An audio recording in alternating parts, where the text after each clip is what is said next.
Good morning students, class third, lesson number अपना 7, गोपाल की सच्चाई।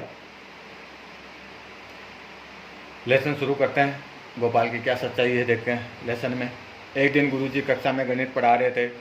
उन्होंने कुछ सवाल बच्चों को हल करने के लिए दिए। सभी बच्चे सवालों को हल करने में जुट गए। उन्हीं बच्चों में से एक बालक बहुत होशियार था। उसका नाम गोपाल था। उसने बहुत ही थोड़े ही समय में सभी सवालों को हल कर लिया और खड़े होकर बोला, गुरुजी मैंने सभी सवाल हल कर लिए हैं। जब गुरुजी ने गोपाल की पुस्तिका जांची तो चकित रह गए। उसके सभी सवाल सही थे। ये देखकर गुरुजी बहुत खुश हुए। उन्होंने गोपाल की पीठ थपथपाते हुए उसकी बहुत प्रशंसा की। फिर उन्होंने सभी बच्चों को कुछ सवाल घर से हल करने के लिए लाने के लिए दिए और बोले, बच्चों ये आज का होमवर्क है, गृह कार्य है, इन सवालों को तुम्हें स्वयं हल करना है। यह सुनकर सब बच्चे खुशी खुशी घर चले गए। गोपाल घर आकर सवालों को हल करने लगा। माँ ने गोपाल से कहा, बेटा पहले खाना खा लो। गोपाल ने कहा, नहीं माँ, पहले ये सवाल हल कर लो। अब क्या हुआ कि गणित के अध्यापक थे। लेसन का जो सारांश है वो बताता हूँ पैराग्राफ का कि अब जैसे क्लास में हैं बहुत सारे बच्चे होते हैं। मैथ्स का पीरियड था, गणित का क्लास था जिसको अपन बोलते हैं मैथमेटिक्स, मैथ्स का पीरियड था। गुरुजी आए और उन्होंने ब्लैक बोर्ड पर सवाल लिख दिए और कहा कि अपने अपनी कॉपी में करके दिखाओ। तो सभी बच्चे उस क्लास वर्क को करने लग गए। तो उनमें से एक गोपाल बच्चा था, उसने सभी क्वेश्चन क्या कर लिए, जल्दी से कर लिए और कहा, सर मैंने कर लिया। अपन भी करते हैं ना कि क्लास में मैं आपको क्लास वर्क देता हूँ या पूछता हूँ क्वेश्चन के, बच्चों ये टेस्ट लेते हैं तो कोई बच्चा पहले खड़े हो जाता है, सर मैंने कर लिया, और उसके पूरे नंबर आ जाते हैं। तो उसको अपन सबके सामने क्या कहते हैं, देखो कितना अच्छा स्टूडेंट है, उसकी तरफ बनो। तो क्या हुआ कि गोपाल, उनमें से सभी बच्चे बैठे थे, सभी होमवर्क कर रहे थे, सभी क्लास वर्क कर रहे थे, और उनमें से गोपाल नाम का जो बच्चा था वो बहुत जल्दी से खड़ा हो गया, सर मैंने कर लिया। और जब उसकी कॉपी चेक करी तो सभी क्वेश्चन क्या थे, राइट थे।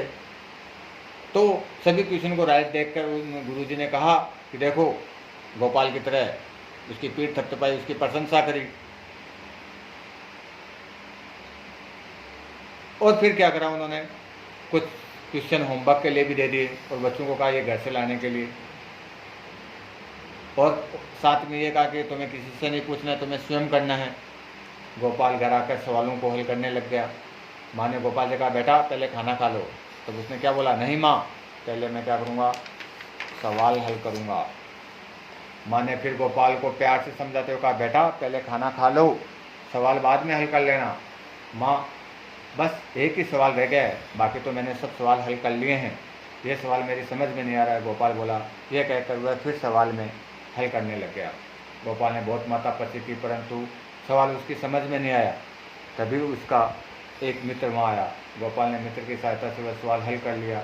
अगले दिन जब गुरुजी ने सभी बच्चों की पुस्तिकाएं जांची तो केवल गोपाल का ही सभी क्वेश्चन सही थे। उन्होंने गोपाल को शाबाशी देते हुए कहा, बेटा गोपाल, मुझे तुम पर गर्व है, पूरी कक्षा में केवल तुम्हारे जवाब ही सही है। फिर उन्होंने जेब में से एक कलम निकाल कर गोपाल को देते हुए कहा, बेटा मैं तुमसे प्रसन्न हूँ, यह कलम तुम्हें पुरस्कार रूप में देता हूँ। गोपाल गुरुजी की बात सुनकर रोने लगा। गुरुजी हैरान रह गए। उन्होंने पूछा, अरे बेटा तुम क्यों रो रहे हो? गोपाल बोला, गुरुजी मैं पुरस्कार पाने योग्य नहीं हूँ, क्योंकि आपने सभी सवाल स्वयं हल करने के लिए कहा था। मैंने सभी सवालों को स्वयं हल निकाल लिए, परंतु एक सवाल हल नहीं कर पाया। उस हल करने में मेरे मित्र ने मेरी सहायता की।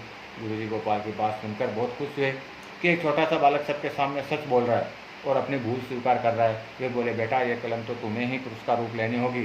पहले तुम्हें सवालों को हल करने के लिए पुरस्कार दिया जा रहा था, किंतु अब तुम्हारी सच्चाई के लिए पुरस्कार दिया जा रहा है।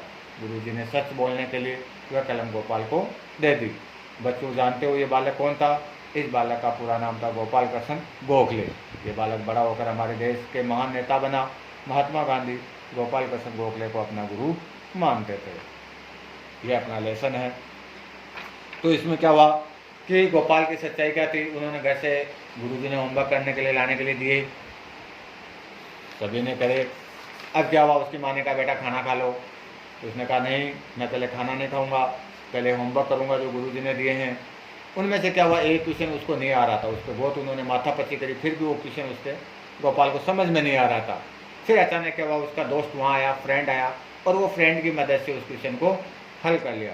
अगले दिन जब स्कूल में पहुँचे तो गुरुजी ने सभी की कॉपियाँ चेक करी, तो उनमें से एक गोपाल था जिसके सभी क्वेश्चन क्या थे, राइट थे। तो गुरुजी प्रसन्न होकर अपनी जेब से एक कलम निकाला और इनाम के रूप में पुरस्कार जो अपन इनाम होता है, पुरस्कार जिसको बोलते हैं, वो उन गोपाल के हाथों में थमाने लगे। तभी क्या हुआ, गोपाल रोने लग गया। ये देखकर गुरुजी को समझ हुआ कि यार गोपाल ने सभी क्वेश्चन सही करे फिर भी ये रो रहा है, क्यों रो रहा है। तो उसने कहा सर क्वेश्चन तो मैंने सभी हल करे, लेकिन मैंने एक क्वेश्चन मेरे मित्र की सहायता से हल करा है। गुरुजी गोपाल की बात सुनकर और खुश हो गए कि भाई, गुरुजी गोपाल की बात सुनकर और खुश हो गए कि एक छोटा सा बालक सबके सामने सच बोल रहा है। एक छोटा सा बालक है, ये ऐसे भी कह सकता था, पुरस्कार भी ले सकता था और अपने सब कुछ करा सकता था, लेकिन इसने ऐसा नहीं करा। क्यों? वो तो रोने लग गया, क्योंकि उसने एक सवाल खुद से नहीं करा था, अपने दोस्त से पूछा था। तो उसकी बातें सुनकर गुरुजी बहुत खुश हो गए। एक छोटा सा बालक सबके सामने सच बोल रहा है और अपनी भूल स्वीकार कर रहा है। बोले बेटा, ये कलम तो तुम्हें पुरस्कार रूप लेनी होगी। पहले तुम सवालों को हल करने के लिए पुरस्कार दिया जाता था, लेकिन अब ये तुम्हारी सच्चाई के लिए पुरस्कार दिया जा रहा है। पहले तुम्हें ये पुरस्कार किसके रूप में दिया जा रहा था, क्वेश्चन पूरे हल करने के लिए, लेकिन अब ये पुरस्कार आपको किसके बदले दे रहा हूँ, आपकी सच्चाई के बदले कि आपने मेरे को सच सच बताया। फिर गुरुजी ने वो कलम गोपाल को दे दी। तो अब गुरुजी कह रहे हैं कि बच्चों ये बालक कौन था? ये बालक था गोपाल कृष्ण गोखले, जो कि बड़ा होकर हमारे देश का क्या बना था, नेता बना था। और महात्मा गांधी गोपाल कृष्ण गोखले को अपना गुरु मानते थे। इस प्रकार ये गोपाल की सच्चाई, उनका अपना ये लेसन है। इसके क्वेश्चन आंसर मैं आपको बाद में कराऊंगा, ठीक है।